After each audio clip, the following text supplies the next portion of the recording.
Have you ever pondered how the #MeToo movement has transformed the dynamics in our workplaces? Let's take a stroll down memory lane to the genesis of the #MeToo movement, a time when women started voicing out, catalyzing a shift in power dynamics. It began as a beacon of hope, a rallying cry for women who had been silent for far too long. The echo of their voices reverberated through the halls of offices worldwide, sparking a heightened awareness and vigilance toward sexual harassment. Men, once comfortable in their privilege, found themselves having to rethink their interactions, their jokes, their casual touches. The workplace, once a minefield for women, was slowly morphing into a battleground of respect and equality.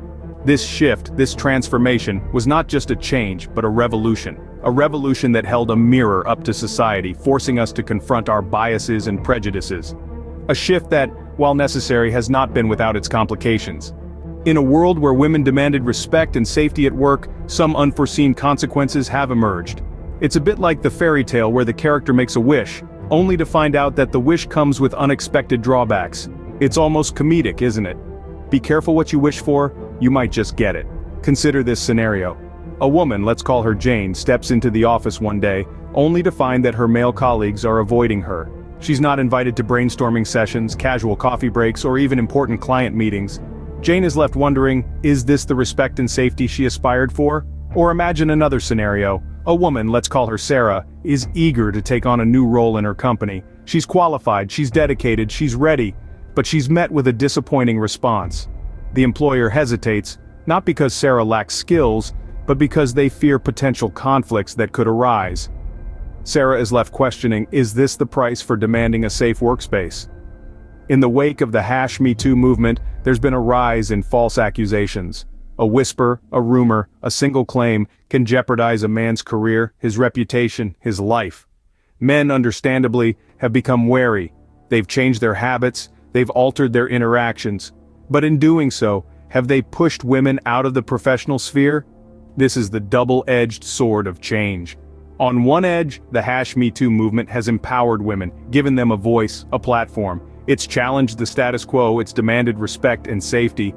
But on the other edge, it's created a divide. It's instilled fear, it's bred mistrust, it's led to avoidance, reluctance, exclusion. And so, we find ourselves in a paradox. A situation where the very movement that sought to bring women into the fold might be pushing them out. A situation where the fight for respect and safety might be creating an environment of isolation and apprehension. The pendulum, it seems, has swung far in the opposite direction. In this post-#MeToo era, are women truly surprised by these developments?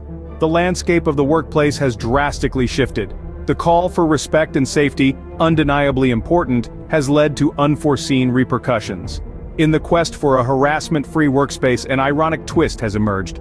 Now, the office corridors echo with silence, not camaraderie. Desks previously buzzing with shared ideas and discussions now stand like islands, each one a fortress of solitude. The fear of false accusations has built invisible walls, isolating women from their male counterparts. The job market, once brimming with opportunities, has tightened its grip.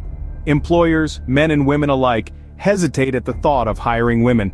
A protective measure, they say. But at what cost? Is it not an irony?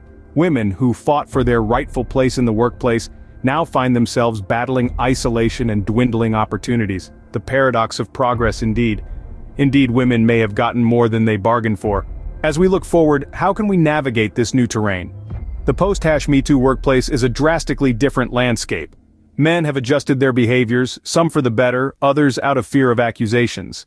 This shift has led to unforeseen consequences, like an increase in isolation and avoidance. But let's not lose sight of the goal here.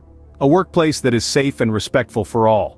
It's about finding a balance, a middle ground where everyone feels comfortable and valued. We need to foster dialogue and understanding rather than letting fear dictate our interactions.